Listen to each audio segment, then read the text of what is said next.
जब ऐसी भारी भरकम मुसीबत सिर पर जाए तो ऐसे ही चीख निकलती है। भाई बंद कमरे में अचानक ऐसी धमाकेदार एंट्री होगी तो फिर पारो को तो लगेगा ही कि रुद्र की हवेली में भूत का कोई न कोई चक्कर जरूर है।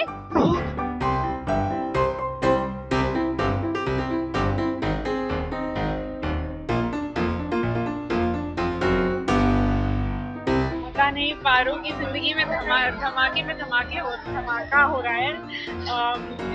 पारो को एक्चुअली खुद पता नहीं कि क्या हुआ, कुछ हुआ, कोई गिरी और फिर पारो चीखी एंड बिफोर पारो को रियलाइज कि क्या हो रहा था, रुद्र ने आके उसे कमरे से उठा लिया।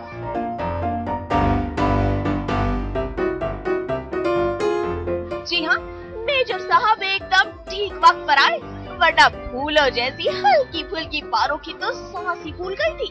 जानना नहीं चाहेंगे कि रात में आई ये मुसीबत कौन है?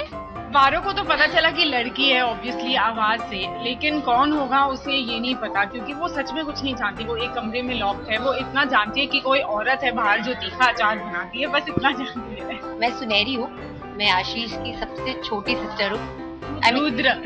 रुद्र की सबसे छोटी सिस्टर हूँ और मैं ही वो बड़ा धमाका हूँ जो इसके ऊपर गिरती है। मैं बस डर रही थी कि ये मेरे ऊपर ना गिर जाए। बट नहीं, she did a good job. बेचारी को बार-बार गिरना पड़ा, इट वाज ऑल।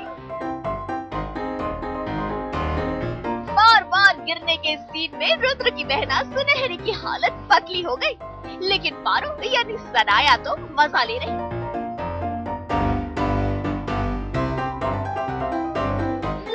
का चोली से पीछा छूटा तो दिल रुद्र बाबू के लंबे कुर्ते पर आ गया और मेजर साहब भी मुरब्बा ढूंढने के बहाने सीन में मजेदार रीटेक ले रहे हैं। Actually I am wearing Ashish's pants, Rudra's pants ready है ना। दिखाना था कि ऑब्वियसली इट्स बिग, तो रुद्र के कपड़े पहन रही हूँ तो सब कुछ बड़ा है। मैं बहुत खुश हूँ, भगवान करे मैं घाघरा ही ना पहनूं इसके बाद, बस यही पहनती रहूं रुद्र के कपड़े जिंदगी भर। उनके लिए अच्छा है वो कि 2 महीने से वही लाल घाघरा लेकर घूम रही थी और मेरे लिए भी अच्छा है कि फाइनली मुझे वो जो 2 महीने की उनकी लाल लहंगे की जो बदबू थी मुझे सूंघने के लिए नहीं मिलेगी, क्योंकि वो 2 महीने से अगर वो पहन रही हो उसे तो आप समझ सकते हैं कि क्या हाल होगा उस लहंगे का। भाई 2 महीने बाद सिर्फ पारो का लुक ही नहीं बल्कि कहानी का लुक भी चेंज हो गया है।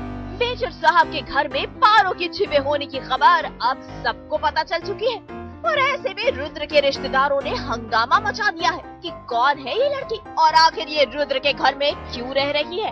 कहिए मेजर साहब, क्या है आपके पास इन सवालों का जवाब? जवाब तो मेरे पिताजी दे चुके हैं उन्हें और उसी से मैं थोड़ा सा शॉक्ड हूँ अभी कि उन्होंने क्या बोल दिया वहाँ पर कि वो होने वाली बहू है उनकी, तो बस उसी सब असमंजस को संभालने में लगा हूँ।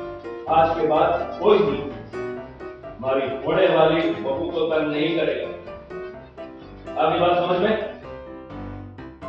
लीजिए, रुद्र के पापा ने तो पारो को बहू भी मान लिया और घर में जगह भी दे दी।